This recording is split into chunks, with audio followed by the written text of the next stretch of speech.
The air in the archive was a silent, thick blanket of dust and old paper. It was a comforting scent, the smell of forgotten lives and preserved thoughts, a perfume that had been my constant companion for the better part of a decade. I was Clara, and I prided myself on order, on the quiet, logical precision of my work. Every ledger, every photograph, every delicate letter had its place. I was a guardian of history, a keeper of facts, and facts, unlike memories, could be trusted.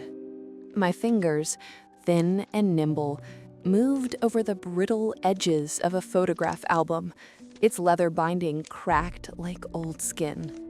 It was a recent acquisition, a box of unsorted miscellanea from an estate sale. The photographs were from the late 1940s, a collection of a family's mundane existence, picnics, birthdays, a child in a sailor suit at the beach.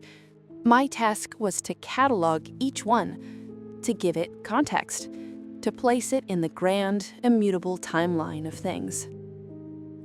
I slid a black and white print from its corner, holding it up to the weak afternoon light filtering through the high-arched windows. It was a sweet, unassuming portrait. And then I saw it. The detail that made my breath catch, that sent a cold, prickly sensation up my spine. Standing on the porch steps, just behind the little girl, was a shadow. It was long and thin, like a stick figure, and impossibly dark. I stared at it, a knot tightening in my stomach. It was just a trick of the light, I told myself, a faulty exposure. But the shadow, it was too distinct, too sharp at the edges. A wave of dizziness washed over me. The smell of the old paper, once comforting, now felt suffocating. The silence, so long my sanctuary, suddenly seemed oppressive. I placed the photograph back in the album, my hands trembling.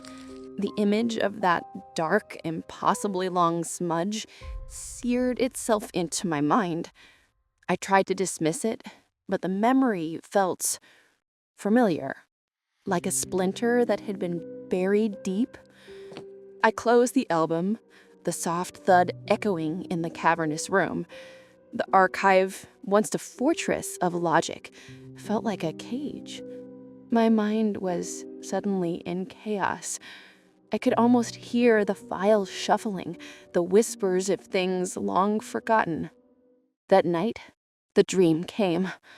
I was a child again, in a sun-drenched backyard.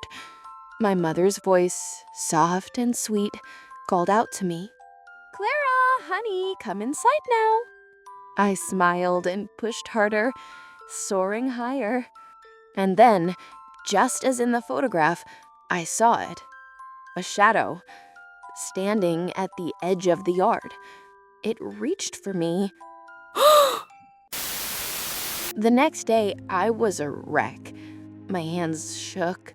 I kept seeing the shadow in the corner of my eye, a flicker of darkness. I tried to talk to Julian, the head archivist. I found a strange photograph. It has a sort of smudge on it. It looks like a shadow, but it shouldn't be there. Faulty exposure, Clara, it happens. The old cameras were temperamental. No, this was different. It looked intentional. Intentional? Are you sure you're not just tired, Clara? The job can do that to you. All those stories, all those dead people, they start to get into your head. I think I know that shadow from somewhere. Clara, a shadow is just the absence of light. It has no memory, it has no life. He went back to his work, leaving me alone with my growing paranoia. My office now felt like a tomb. Sarah, my cunning rival, watched me with a glint of malicious amusement. "Are you feeling all ready, Clara? You look a little pale. Maybe you're working too hard. I could always take some of your projects off your hands. I was losing control. The shadow was eating away at me. That night, I saw the shadow again. Not in a dream, not in a photograph, but in my own home. I was making a cup of tea, and as I walked past my living room, I saw it. A long, dense smudge of darkness on the wall. I froze, my heart hammering against my ribs. I blinked, and it was gone. But the smell of mildew and damp earth was back, filling my small apartment, making me feel like I was suffocating. I began to see the shadow everywhere. The line between reality and hallucination was blurring. Don't look away. You know me. Remember. The voices were the final nail in the coffin of my sanity. I couldn't escape them.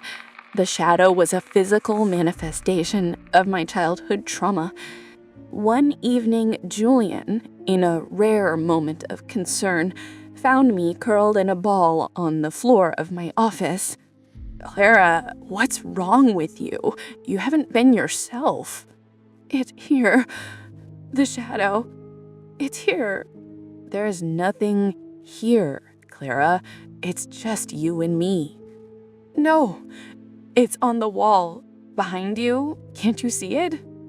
"Clara, you're not well. You need to go home. You need to get some rest." "The past is a tricky thing, Clara. You can't escape it. Not really. It always catches up to you. But you can't let it win. You can't let it break you like it broke me." The final night, it all came to a head. I was alone in my apartment. The whispers were no longer whispers. They were a cacophony, 1,000 voices screaming in my head. The shadow was on the wall, a vast, swirling blackness. It mimicked my movements, a grotesque dance of my own terrified body. I screamed, my voice raw and broken. I ran from the room, but the shadow was everywhere. It was me, and I was it. I collapsed on the floor, the scent of mildew and damp earth choking me. The shadow loomed over me. Its long, spindly arm reached for my face. It was cold. It's so cold.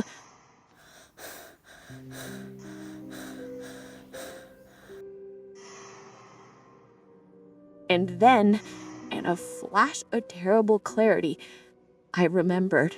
The little girl on the porch swing was not from a long ago time. She was me. The shadow was a man, and he was my father. His gaze was not kind. It was not loving. It was filled with a darkness that was impossibly deep. I had run, screaming into the house, but it was too late. He had already broken me, and that was the shadow's true form. My mind, once a fortress of logic, was a smoking ruin. The shadow was no longer an external force. It was a part of me, a second skin. I was not a keeper of history. I was a museum of my own trauma. And the curator was the shadow that remembered.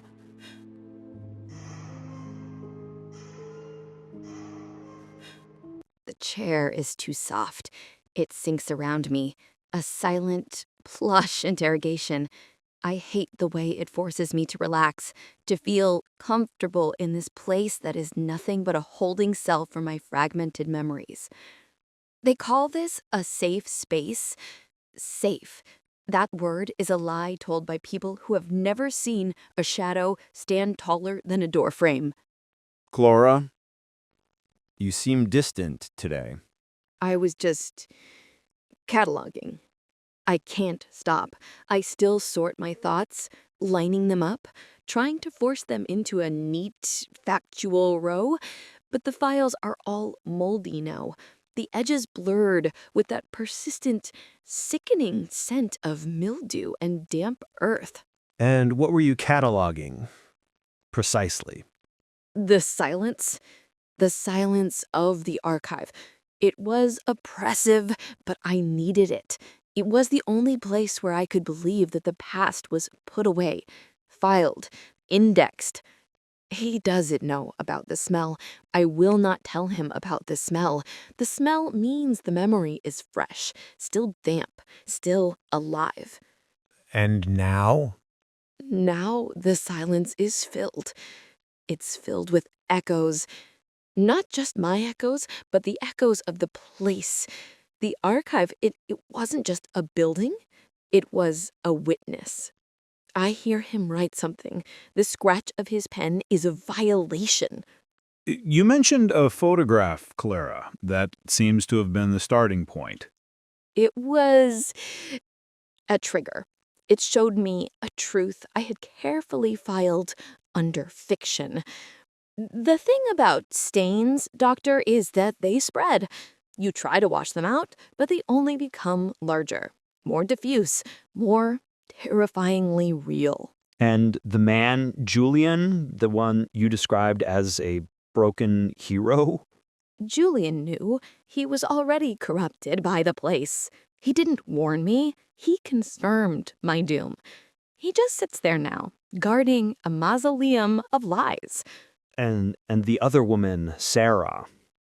The scheming rival. She won, of course. She used my truth against me. She took my office. That's how it works, isn't it?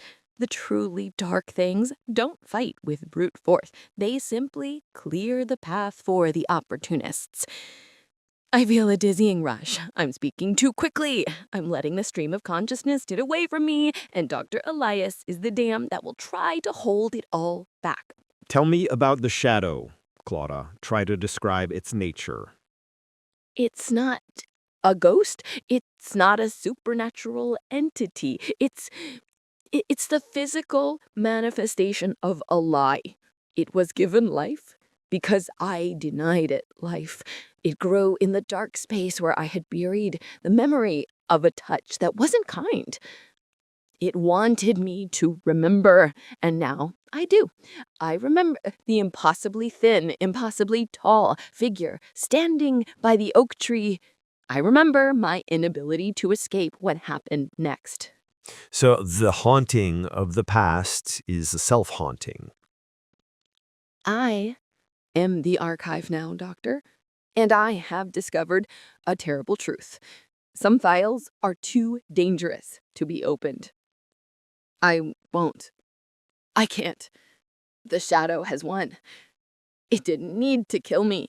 It just needed to ensure that I could never trust my own mind again. Time's up for today, Clara. We'll continue this thread next week. Doctor, did you notice the reflection on the side of your desk lamp just now? The one that was impossibly long and thin? It looked like a smudge. A faulty exposure. No, Clara, I didn't see anything. Of course not. You wouldn't. The web is never truly undone. The broken thread is simply rewoven into the next part of the pattern. The horror continues.